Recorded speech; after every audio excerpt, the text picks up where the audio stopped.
সম্মানিত দিনী ভাইয়েরা আমার, খুব খেয়াল করে শুনবেন।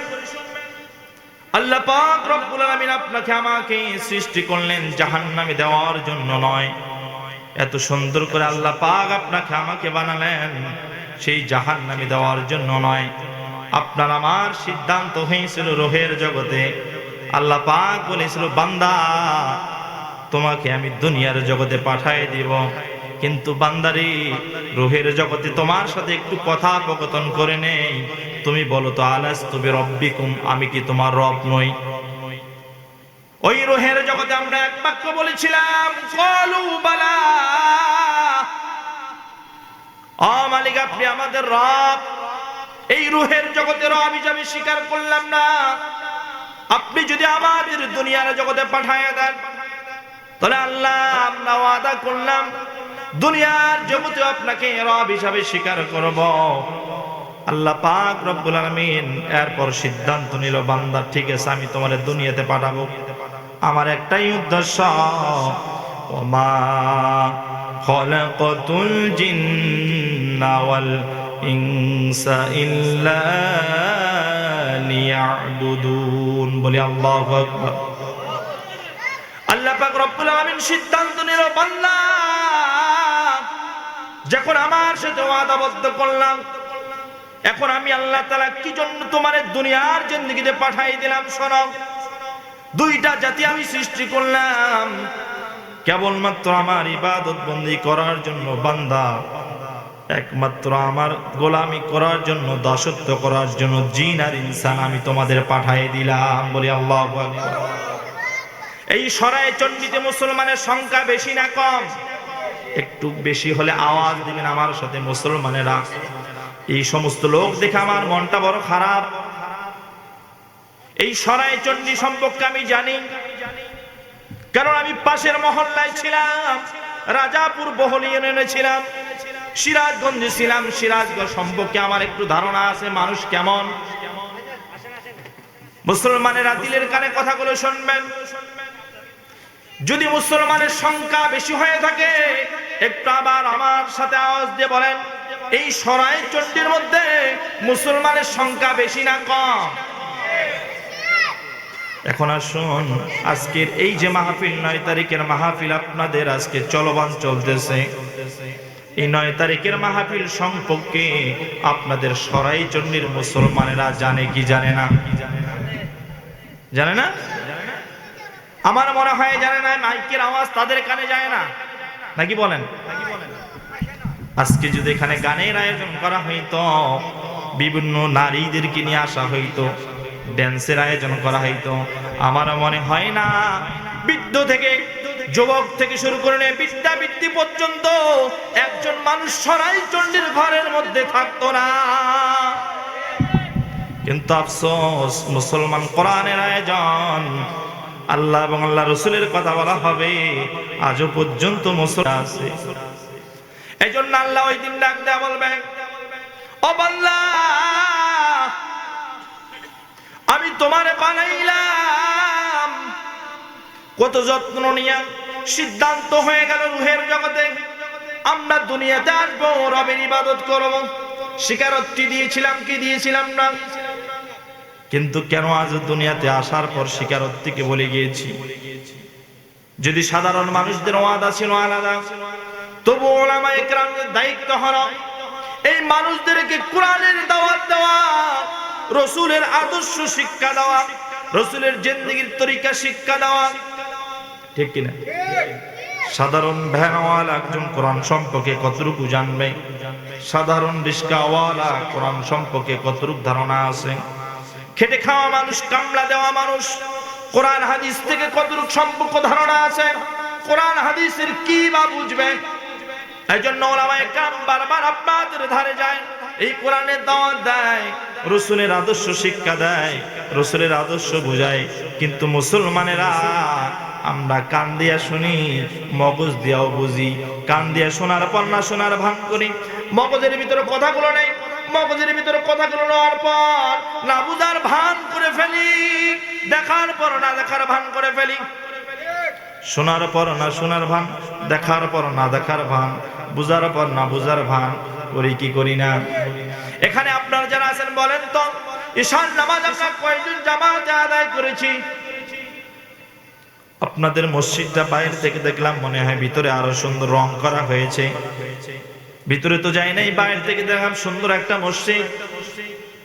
মহল্লার ভিতরে কত সংখ্যা লোক আছে বলেন তো? 100 ঘর? কত ঘর হবে? ওরকম মাশাআল্লাহ। তো 100 ঘরের ভিতরে 100 জন মুসলমান বালেক পুরুষ ধরেন, 100টা ঘর যদি হয়, 100 ঘরওয়ালা বাড়িওয়ালার মালিক আছে না নাই? যদিও বাবাও যদি কবরে চলে যায়, দাদা যদি কবরে যায়, প্রত্যেকটা ঘরে বালেক পুরুষ সন্তান আছে না নাই? এখন আপনি চিন্তা করে দেখেন, 100 ঘরের মুসাল্লি যদি মসজিদে আসে, মসজিদে জায়গা হবে? যতটুক মসজিদ দেখলাম আমার মনে হয় না এই মসজিদে জায়গা হবে। মসজিদ 3 তলা করা লাগবে। এমন কোন দিন নাই মুয়াজ্জিন ডাকে না আল্লাহু আকবার, আল্লাহু আকবার বলে। 5 ওয়াক্ত দৈনন্দিন 5 বার মুয়াজ্জিন আপনাকে আমাকে ডাকে আল্লাহু আকবার, আল্লাহু আকবার। ও এলাকাবাসী শুনে নাও, কই যাবা কিয়ামতের দিন? কোথায় পালাবা? কোথায় যাবা? সাধারণ একজন মসজিদের মুয়াজ্জিনের কাছে ধরা খাইবা। কারণ ওই দিন মুয়াজ্জিন বলবে, আল্লাহ এমন কোন ওয়াক্ত নাই আমি তাদের ডাকি নাই, কিন্তু আমার ডাকে তারা সাড়া দেয় না। ফজরে মুয়াজ্জিন ডাকে ঘুমান্ত ঘরে থাকো, ঘুমায় থাকো। এজন্য মুয়াজ্জিন ফজরে একটা বাক্য আলাদাভাবে বলেন, আসসালাতু খায়রুম মিনান নাওম। মানুষ ঘুমায় থাকো না, ঘুমের চেয়েও নামাজ বড় অতি উত্তম। বলি আল্লাহু আকবার। মুয়াজ্জিন আপনাকে এমন কোন ওয়াক্ত নাই স্মরণ করে দিতেছে না, ঠিক না? ফজরে স্মরণ করে দিলে ঘুমায় থাকো না, ঘুমিয়ে থাকার সময় আর নাই।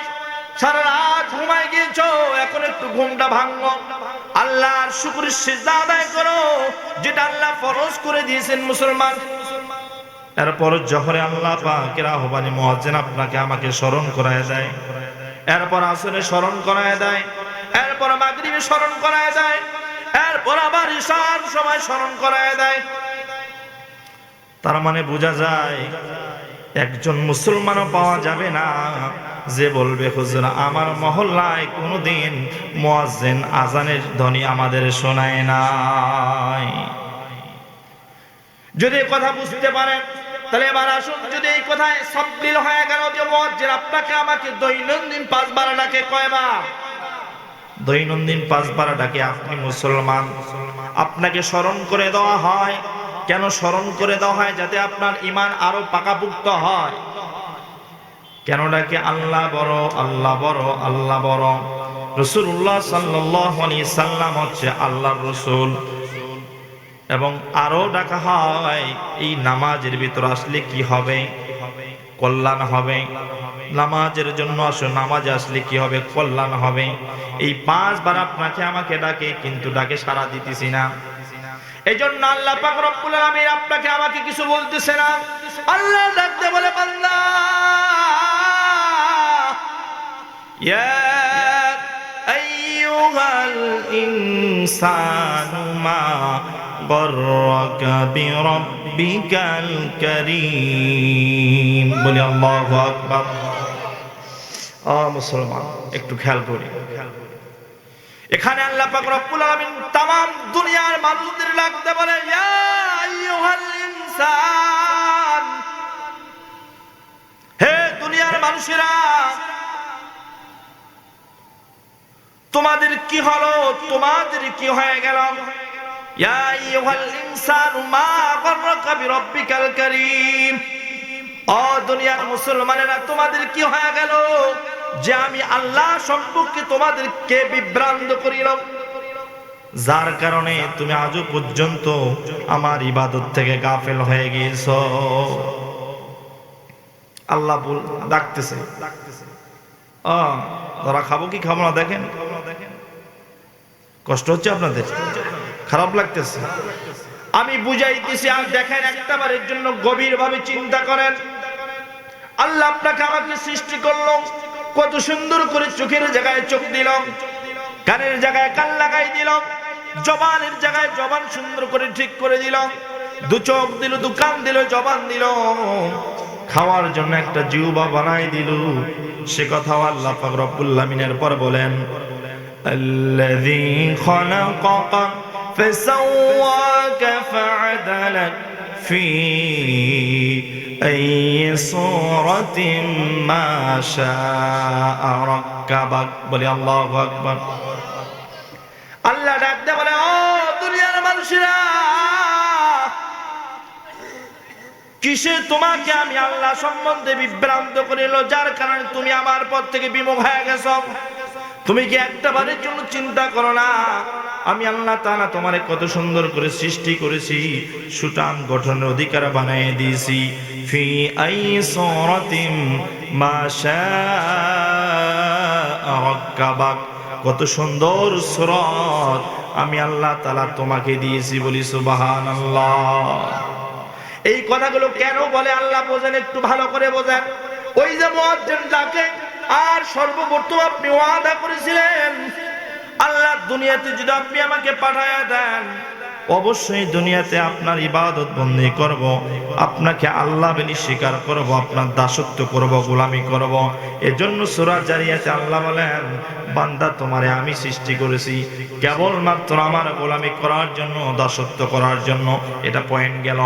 এরপর যখন বান্দা ইবাদত বন্দেগি করে না, আল্লাহ থেকে গাফেল, বান্দা রমজানের রোজা রাখে না, বান্দা হজ করে না, অর্থ সম্পদ সব কিছু আল্লাহ পাক দিয়েছেন, কিন্তু বান্দা যাকাত আদায় করে না, হজ করে না, আল্লাহ পাক রব্বুল আলামিন এই বান্দাটার প্রতি রাগান্বিত হয় না, গুসা হয় না, সুন্দর করে আবার ডাক দিয়ে বোঝায়, বান্দারে এই দুনিয়ার মানুষেরা কিসে তোমাকে আমি আল্লাহ থেকে তোমাকে বিভ্রান্ত করিল, যার কারণে তুমি এখনো পর্যন্ত আমি আল্লাহর ইবাদত থেকে বিমুখ হয়ে গেছ।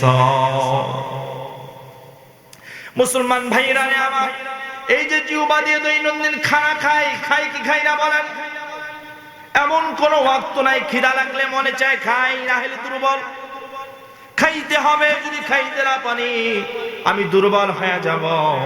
এজন্য আল্লাহ পাক রব্বুল আলামিন সুন্দর করে বলেন, বান্দারে তোমার জন্য একটা সুন্দর জিহ্বা বানাই দিলাম। বলি সুবহানাল্লাহ।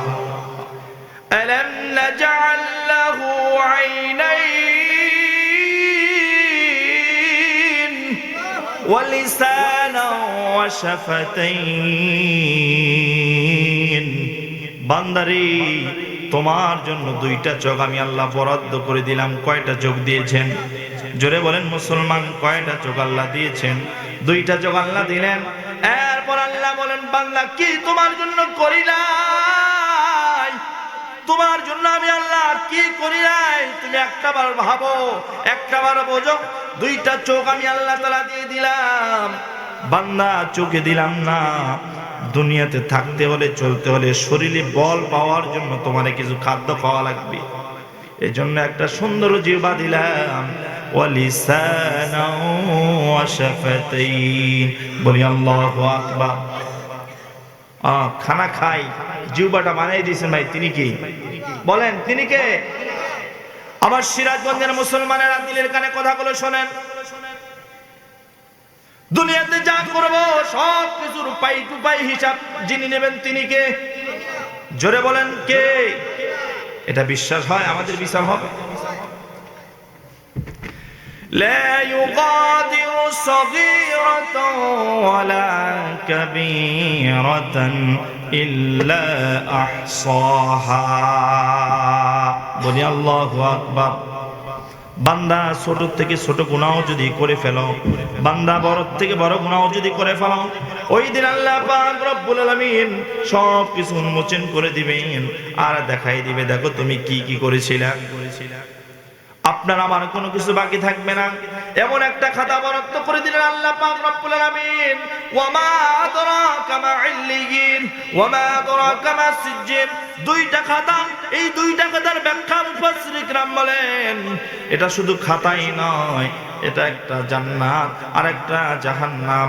ইল্লিন জান্নাত, সিজ্জিন জাহান্নাম, অর্থাৎ জান্নাতি খাতা আর একটা হচ্ছে জাহান্নামী খাতা। এই জন্য আল্লাহ পাক রব্বুল আলামিন দুইজন ফেরেশতা নিযুক্ত করে দিয়েছেন। জোরে বলেন ঠিক না ঠিক? আমরা মুসলমান জানি আপনার আমার কাঁধে দুইজন ফেরেশতা আছে। কয়জন? জোরে বলুন কয়জন? দুইজন ফেরেশতা আল্লাহ নিযুক্ত করে দিলেন। আপনার আমার একটাবারের জন্য ভয় হয় না? এত মিথ্যা কথা জবান দিয়ে বলি, একটাবারের জন্য আপনার আমার ভয় হয় না? ঘুষ খাই, সুদ খাই, জুলুম করি, একটাবারের জন্য চিন্তা করি না? আল্লাহ বলেছেন লা ইউগাদিরু সগীরাতান ওয়ালা কাবীরাতান ইল্লা আহসাহা।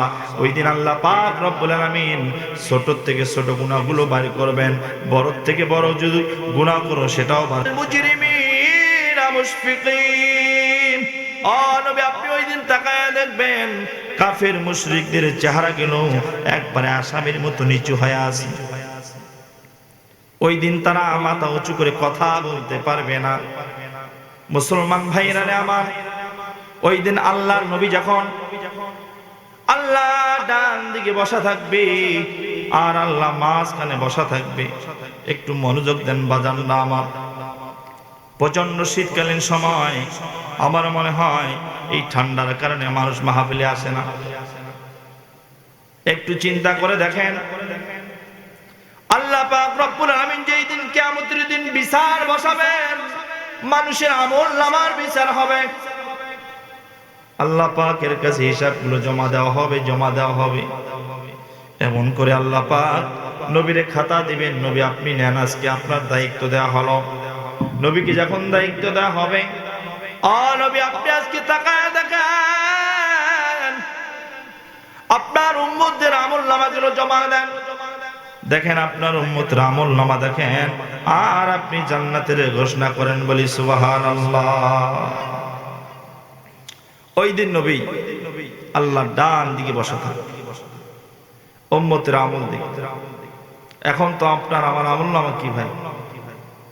একটা আমল যদি না থাকে, কঠিন কিয়ামতের দিন মা সন্তান থেকে পলায়নরত অবস্থায় থাকে। বাবা পরিচয় দিবেন, মা পরিচয় দিবেন, ভাই পরিচয় দিবেন। কথাগুলো কি খারাপ লাগতেছে আপনাদের? আপনি আমি একটু ভাবি,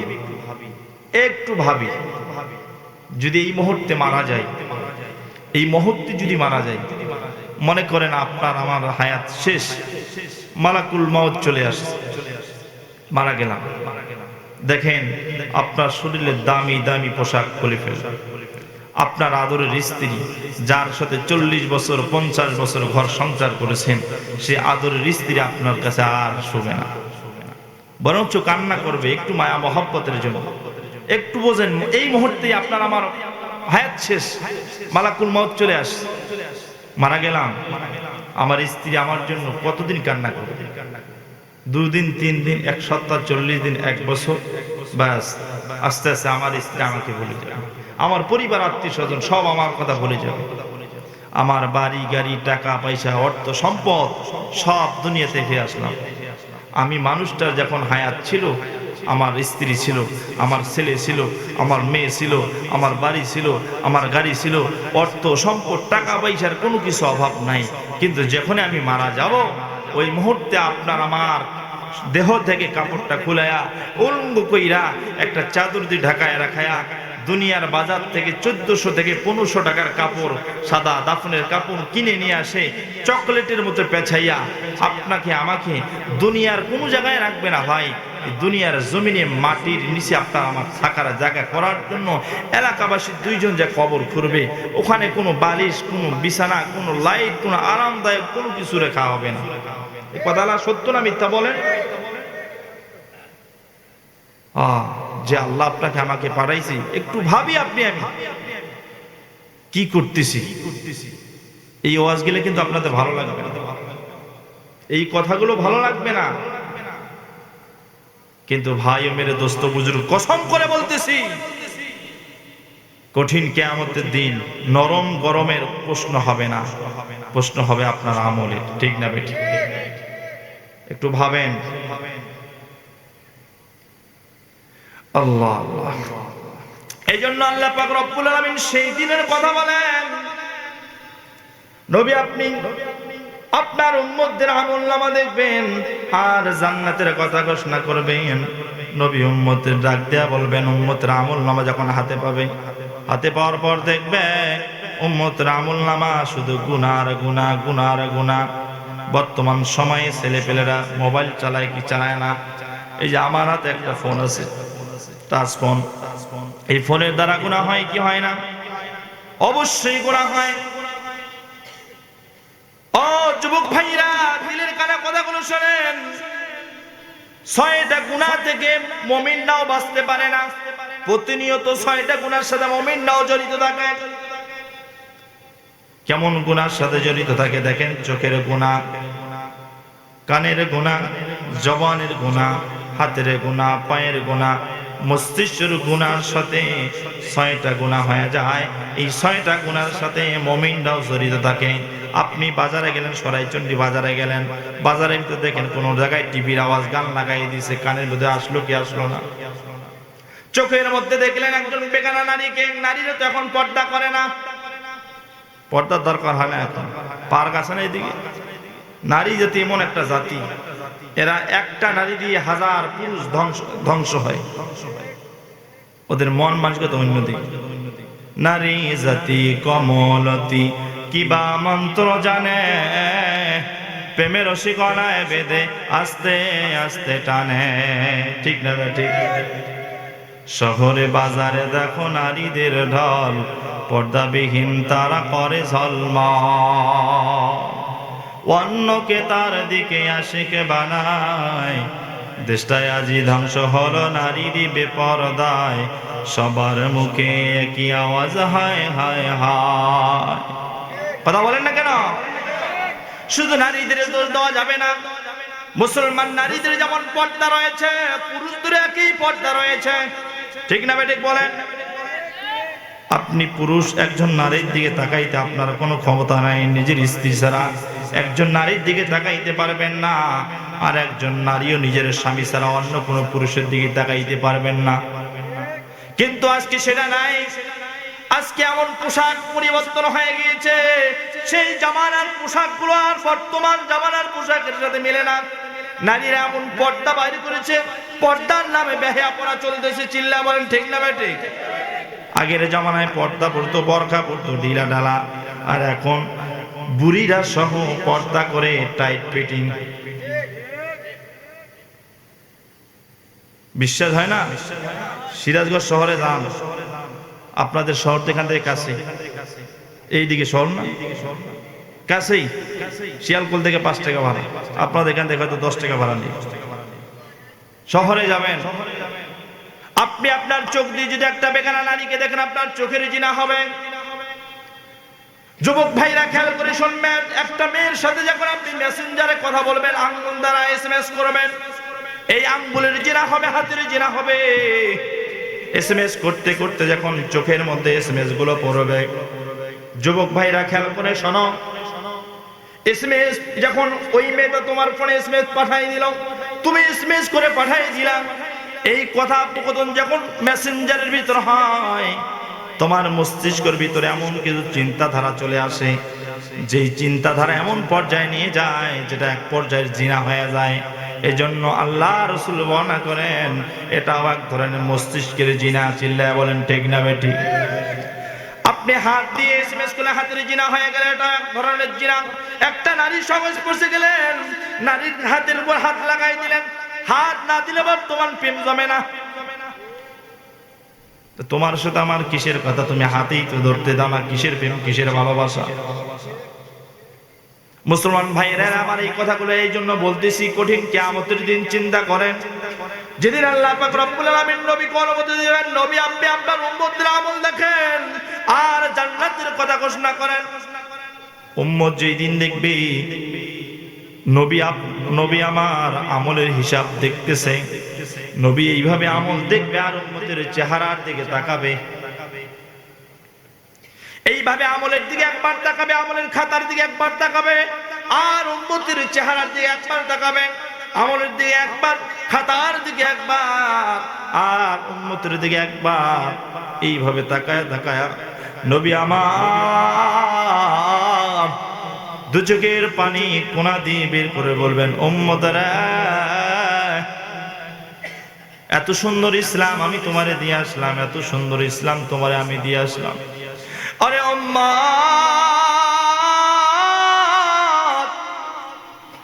তুমি জানো ইসলাম প্রতিষ্ঠা করতে গিয়ে আমি নবী পর্যন্ত কত আঘাত সহ্য করতেছি।